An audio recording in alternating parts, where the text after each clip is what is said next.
میں نے عائشہ کو پہلی بار اپنی کزن کی شادی میں دیکھا تھا۔ وہ آزاد کشمیر کی رہنے والی تھی اور میری کزن کی یونیورسٹی فیلو تھی۔ پہلی نظر میں ہی مجھے اس سے محبت ہو گئی تھی۔ میں نے موقع دیکھتے ہی اسے پرپوز کر دیا، لیکن اس نے کہا کہ وہ شادی سے پہلے کی محبت پہ یقین نہیں رکھتی۔ کہنے لگی کہ اگر میں آپ کو پسند ہوں تو میرے گھر رشتہ بھیج دیں۔ میں نے کزن کی شادی کے فوراً بعد اس کے گھر رشتے کی خاطر اپنے ماں باپ کو بھیج دیا۔ اس کے گھر والوں نے ہاں کر دی اور ہماری منگنی ہو گئی۔ ہماری شادی 2 سال بعد ہونی تھی کیونکہ عائشہ کی پڑھائی ابھی مکمل نہیں ہوئی تھی۔ عائشہ لاہور کی ایک یونیورسٹی سے ماسٹرز کر رہی تھی اور ہاسٹل میں رہتی تھی۔ ہماری فون پر بات ہوئی تو میں نے اسے کافی دفعہ بولا کہ میں تم سے ملنے کے لیے آنا چاہتا ہوں، مگر وہ صاف انکار کر دیتی تھی۔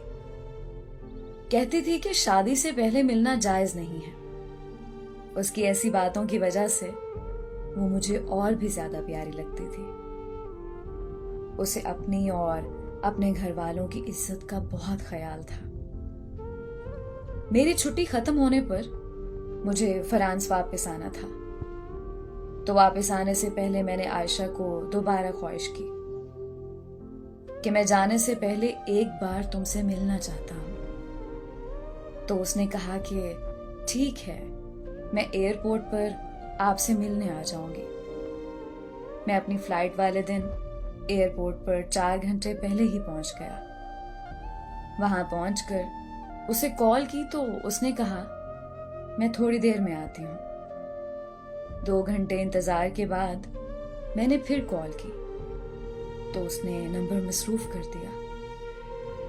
1 گھنٹے تک وہ میرا نمبر بار بار مصروف کرتی رہی اور پھر اس نے کال اٹینڈ کرتے ہی کہا کہ میں نہیں آ سکتی، تم چلے جاؤ۔ اس سے پہلے کہ میں کچھ اور کہتا اس نے کال بند کر دی۔ دوبارہ کال کی تو اس کا نمبر بند جانے لگا۔ مجھے کچھ سمجھ نہیں آ رہا تھا کہ وہ ایسا کیوں کر رہی ہے۔ اتنے میں میری فلائٹ کا وقت ہو گیا اور میں اس سے ملے بغیر ہی فرانس آ گیا۔ یہاں آ کر میں نے اسے کال کی تو اس کا نمبر بند جا رہا تھا۔ میں اس کے گھر کال کرنے ہی والا تھا کہ مجھے میرے گھر سے کال آ گئی۔ امی نے بتایا کہ عائشہ کے گھر والے آ کر رشتہ توڑ گئے ہیں۔ یہ سن کر میرے پاؤں تلے تو زمین ہی نکل گئی۔ امی نے بتایا کہ انہوں نے کہا ہے کہ یہ رشتہ ہماری بیٹی کو منظور نہیں۔ میں نے امی کی کال بند کی اور عائشہ کے گھر کال کی تو ان کا نمبر بھی بند جا رہا تھا۔ میری لاکھ کوششوں کے باوجود جب میرا رابطہ عائشہ اور اس کی فیملی سے نہیں ہوا تو میں پھر سے چھٹی لے کر پاکستان چلا گیا۔ وہاں پہنچتے ہی میں عائشہ کے گھر آزاد کشمیر چلا گیا۔ وہاں جا کر مجھے عائشہ کے گھر والوں نے بتایا کہ عائشہ لاہور سے واپس گھر آئی تھی اور تب اس نے کہا کہ اسے تم سے شادی نہیں کرنی۔ ہم نے اسے وجہ پوچھی تھی مگر اس نے کہا کہ میں زہر کھا کے مر جاؤں گی مگر وہاں شادی نہیں کروں گی، اس لیے ہم نے آپ لوگوں کے ساتھ رشتہ توڑ دیا تھا۔ اس کے بعد وہ 2 دن گھر رہی اور پھر لاہور واپس چلی گئی، مگر پھر ہمیں پتا چلا کہ وہ لاہور پہنچی ہی نہیں ہے۔ ہم نے اسے بہت ڈھونڈا مگر اس کا کچھ پتا نہیں ہے۔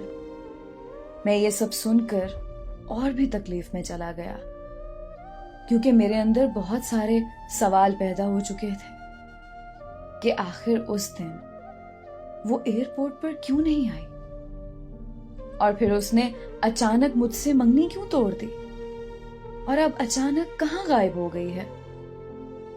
میں اپنے انہی سوالوں کے جواب جاننے کے لیے اپنی اس کزن سے ملنے لاہور چلا گیا جو عائشہ کی بیسٹ فرینڈ ہوا کرتی تھی اور عائشہ کی یونیورسٹی فیلو بھی رہ چکی تھی۔ میری کزن نے مجھے بتایا کہ عائشہ یونیورسٹی میں ایک لڑکے سے بہت پیار کرتی تھی